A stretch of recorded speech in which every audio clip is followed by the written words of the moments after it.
Hello everyone, thanks for coming outside with me today. Today I want to talk broadheads, fixed broadheads versus mechanical. Which one should you use? And it depends on your equipment. Do you shoot a compound, like this very pretty pink, my wife's Diamond Infinite Edge, or like a Herder's Perfection Magnum recurve, or a flat bow, maybe a Bear Kodiak Magnum or something like that? It all depends.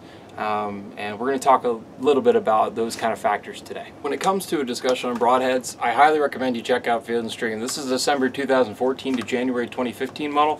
In there they have an article, the gear test article, mechanical broadheads versus fixed, and it's not necessarily the Rage Hypodermic and the G5 Montec, but the article in here, real live test, if you will, from an Air Force base of the number of deer that were shot, recovered, and so on and so forth. So if you want to actually have a real resource, there you go. Check out that at your local library, or if you already are a Field & Stream owner, check it out there.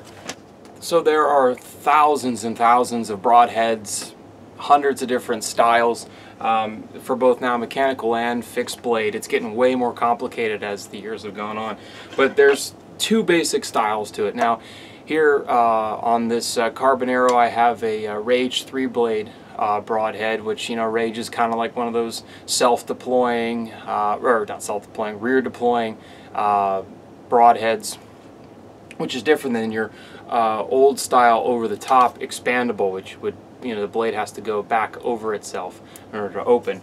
And then this is a 100-grain 2-blade interlock broadhead. This one's off a aluminum feathered arrow, which currently I'm putting new nocks on. But this is what you need to shoot for a recurve, traditional longbow, flat bow. You need to shoot fixed blade broadheads.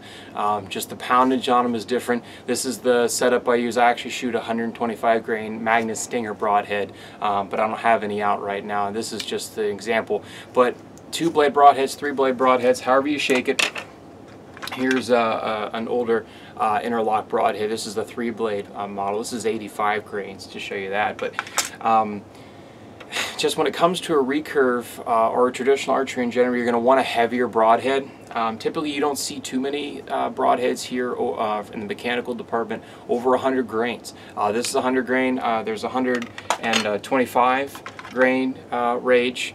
But this is the 2-blade model. But you don't see them much bigger than that. You're not going to see 150 grain expandable. It's just you can find them, but at that point you might as well just be shooting fixed blades.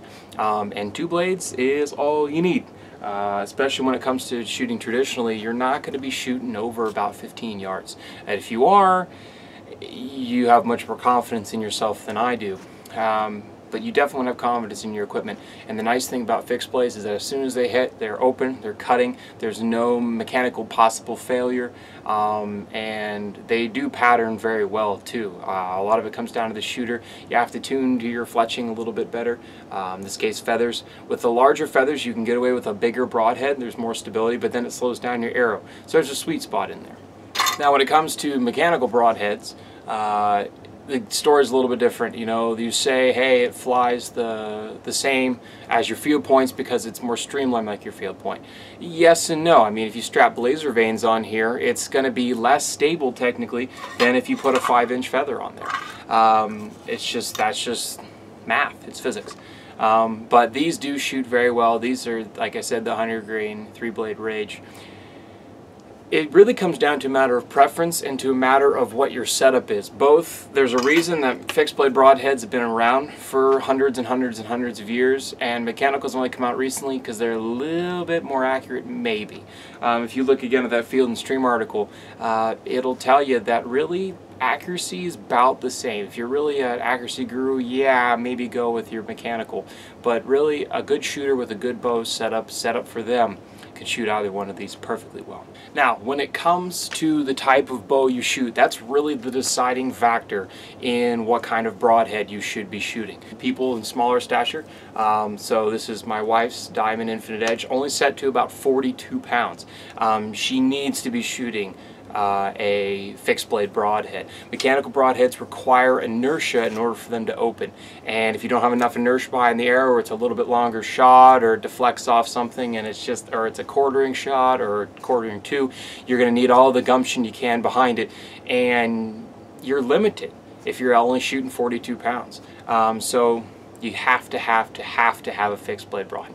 So shoot a fixed blade definitely if you're shooting recurves, longbows, flatbows, or a light poundage compound. On the flip side, high poundage compound, I shoot a PSC at around 60, 62 pounds. Perfectly acceptable, carbon arrow. Not that you can't shoot carbon traditionally or out of light poundage bows either. My wife does.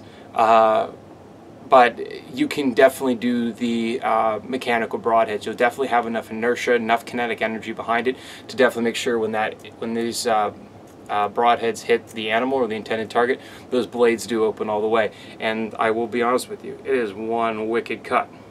So all in all, which one do you shoot?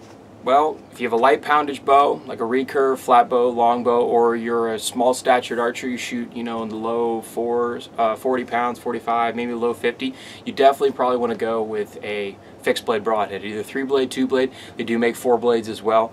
That's the kind of, with the kinetic energy you're producing, you want those blades open and ready to go 100% of the time. You shoot a little bit higher size compounds, you can definitely do, a Rage, G5, Schwacker, all those different kinds of mechanical broadheads. Those are definitely right in your alley, definitely right in your ballpark, and you'll definitely put down some animals if you hit them in the right spot. Let that be said, it doesn't come down to your broadhead, it comes down to how accurate you are as an archer. I don't care if you shoot a 3-inch open hole expandable broadhead. If you can't shoot the broadside of a barn, I don't care. So that's all there is for that. Thanks for coming outside. Thanks for learning a little bit with me. Shoot accurately, shoot straight, and we'll see you next time.